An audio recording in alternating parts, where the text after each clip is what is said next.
Alors, Thunderbolts Doomstrike, volume 1. Je vais faire une partie sans spoiler, une partie avec.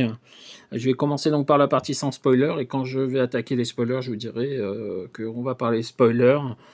Alors, pas tant par rapport à la mini-série que par rapport à tout ce qui se passe autour. Et le fait est qu'il y a quand même beaucoup de choses qui se passent autour, et donc vous voulez peut-être pas forcément être spoilé. Donc la première chose, j'ai bien aimé, c'est pas mal, le dessin est sympathique sans être exceptionnel. J'ai le grand bonheur, le grand plaisir de retrouver enfin Songbird qu'on n'avait pas vu depuis la précédente mini-série Thunderbolts. Alors pas celle parue pendant les derniers événements en 5 épisodes, mais celle en 12 numéros dont j'avais fait une vidéo sur les deux TPB.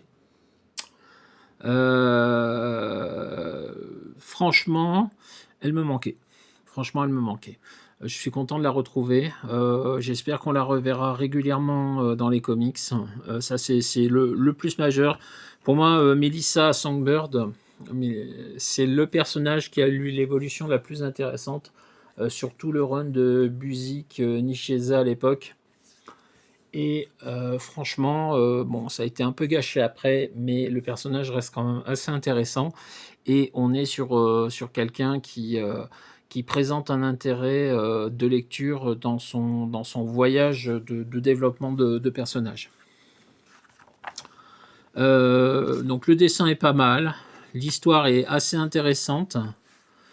On a quand même des enjeux qui sont assez majeurs. On a quand même des retournements de situations assez sympathiques.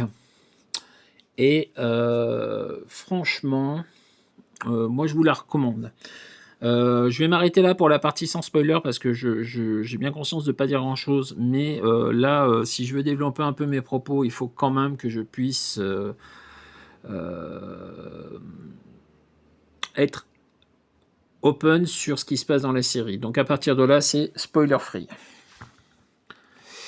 Spoiler gratuit. Donc à la fin de Blood Hunt, le docteur Doom récupère les pouvoirs de sorcier suprême et censé les rendre au Docteur Strange. Il utilise un trick pour les conserver.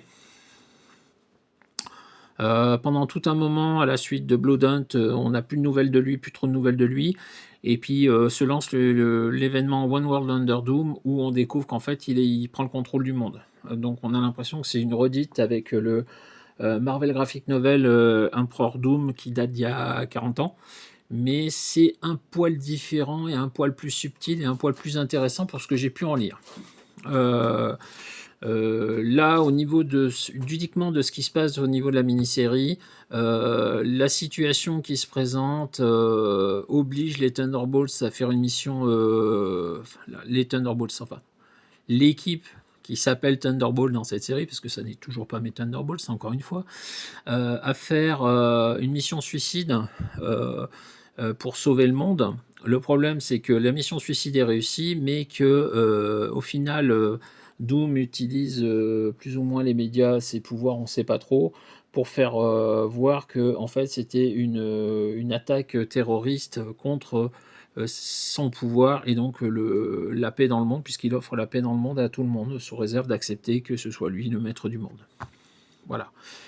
Au niveau des spoilers aussi, on a la Veuve Noire qui a un symbiote Venom. Voilà.